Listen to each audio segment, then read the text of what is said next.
গিন্নি, এই নাও কোদালটা, ঘরে রেখে দাও। কলা গাছের গোড়ায় মাটি দিয়ে এলাম, এখন আর বাতাসের ভয় নেই। বাতাস এলেও আর পড়ে যাবে না। তা এখন আমাকে এক গ্লাস ঠান্ডা পানি দাও দেখি। মাটি কুপিয়ে গলাটা একেবারে শুকিয়ে গেছে। খালি পেটে তোমাকে পানি খেতে হবে না, আমি ভাত রান্না করেছি, হাত মুখ ধুয়ে খেয়ে নেবে এসো। ঠিক আছে, কিন্তু মিলিকে দেখতে পাচ্ছি না, কোথায় ও? কোথায় আর যাবে, ঘরে দরজা বন্ধ করে শুয়ে আছে। আজও নাকি পাড়ার মেয়েরা ওকে দেখে নানান রকমের কথা বলেছে। উপরওয়ালার কাছে কি এমন অপরাধ করেছিলাম কে জানে, যার জন্য মেয়েটাকে এমন কুৎসিত করে পৃথিবীতে পাঠালো। আহ, অমন করে বলছো কেন? আমার মেয়ে মোটেও কুৎসিত নয়। একদিন তুমি দেখবে আমার মেয়ে এ পাড়ার সবচেয়ে সুন্দরী মেয়ে হবে। এখন এখন মেয়েকে ডাকো দেখি, একসাথে গরম গরম ভাত খাবো।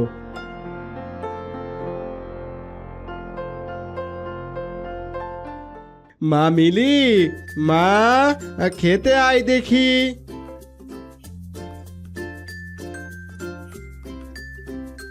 বাবা, তুমি আমাকে ডাকলে? হ্যাঁ রে মা, এখানে আয়, বস আমার পাশে। শোন মা, পাড়ার কে কি বলে বলুক, তুই কারো কথাতে একদম কান দিবি না। তুই দেখতে ভারী সুন্দর। নে নে, এবার খাবার খা। বাবা, আমি এসব তরকারি দিয়ে ভাত খাবো না বাবা। তুমি আমার জন্য ঘি নিয়ে এসো, আমি গরম ভাতের সাথে ঘি খাবো বাবা। এই দেখো মেয়ের কথা, এখন আবার তোর বাবা ঘি কোথায় পাবে মা? ঘি তো আনতে হলে বাজারের দোকানে যেতে হবে বল। আমি আর কোনো কিছুই শুনতে চাই না, আমি ঘি ছাড়া কিছুতেই ভাত খাবো না। এই আমি তোমাদের দুজনকেই বলে দিলাম। আচ্ছা আচ্ছা মা, তুই আর কাঁদিস না। আমি বাজারে যাচ্ছি আর তোর জন্য ঘি নিয়ে আসছি। গিন্নি, খাবারটা ঢেকে রাখো, আমি ঘি এনে তারপর খাবো।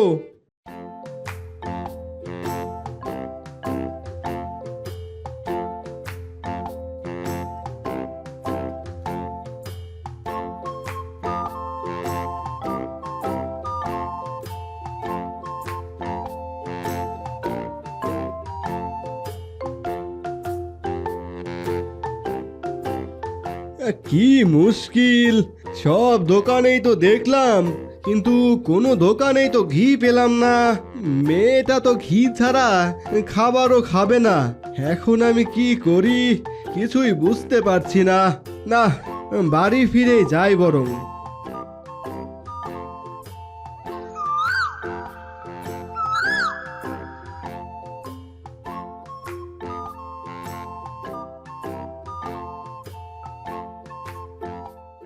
এই যে বাবা, এই ভাঙা রাস্তাটা আমাকে একটু পার করে দিবি? বয়স হয়েছে তো, তাই আর কি যেতে পারছি না। আর তাছাড়া আমার শরীরটাও কেমন যেন কাঁপছে। বুড়িমা, এই নাও, আমার হাতটা ধরো দেখি, তোমাকে আমি পার করে দিচ্ছি।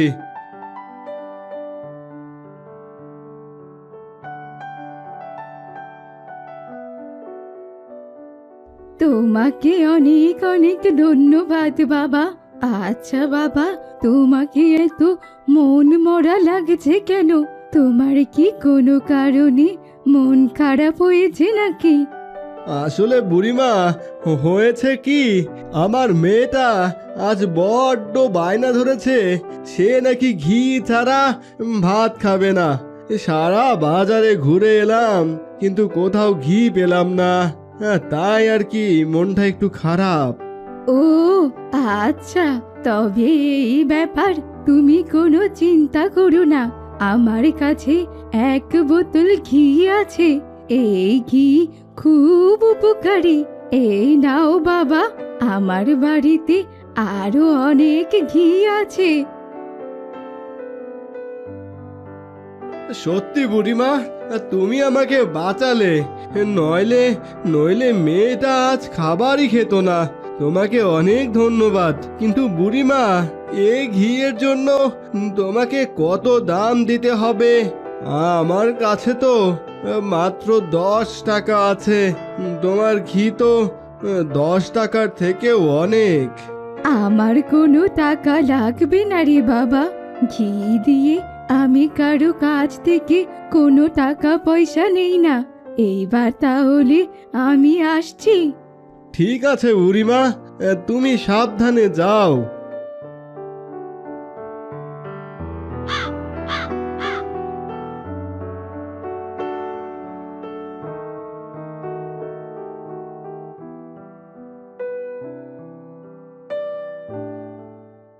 এই নে রে মা, এই নে ঘি।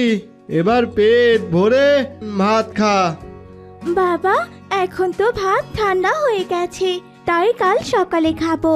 দাও দাও, আমাকে দাও, আমি ঘরে রেখে দিচ্ছি। এরপর মিলি ঘিয়ের বোতলটা নিয়ে ঘরে চলে যায়। আর এইভাবেই সন্ধ্যা গড়িয়ে রাত হয়ে যায়। আর আকাশে ঘন কালো মেঘ জমে যায়। আর সাথে সাথেই তুমুল বেগে বৃষ্টি শুরু হয়। এরপরে সারা রাত বৃষ্টি পড়তে থাকে।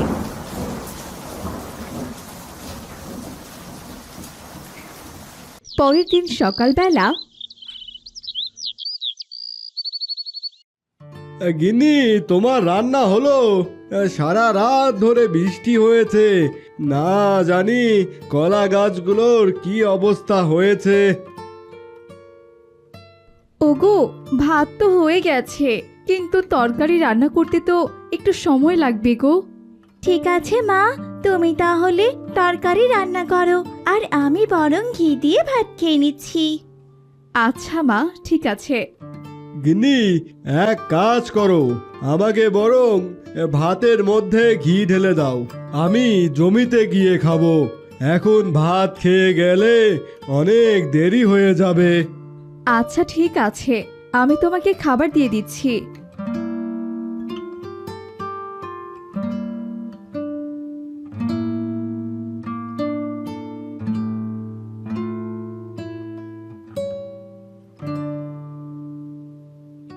এই নাও গো, এবার তাড়াতাড়ি করে জমিতে যাও দেখি। এরপর শফিক তার জমিতে যাওয়ার জন্য রওনা দেয়।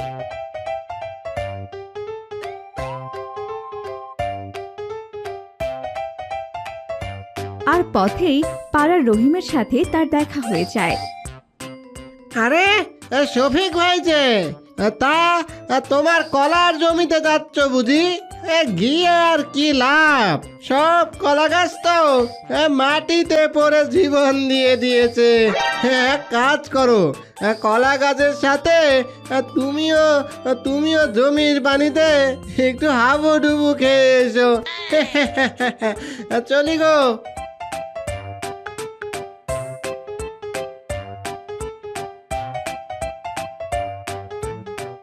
হায় হায় রে, এ আমার কি সর্বনাশ হলো! আমার তো সব শেষ হয়ে গেল। এখন আমি এ সংসার চালাবো কি করে? এই যা ভাতগুলো সব পড়ে গেল, কপালের সাথে সাথে আহারও চলে গেল।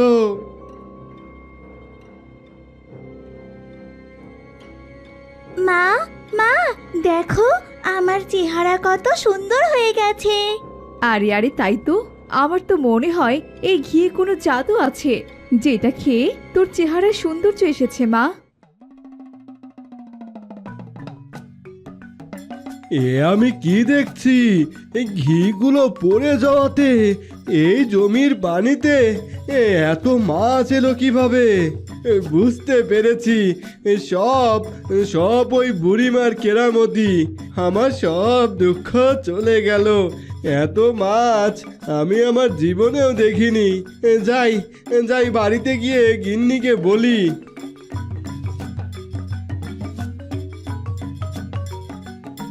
একি মা, তুই তো দেখতে একেবারে আসমানের চাঁদের মতন হয়েছিস।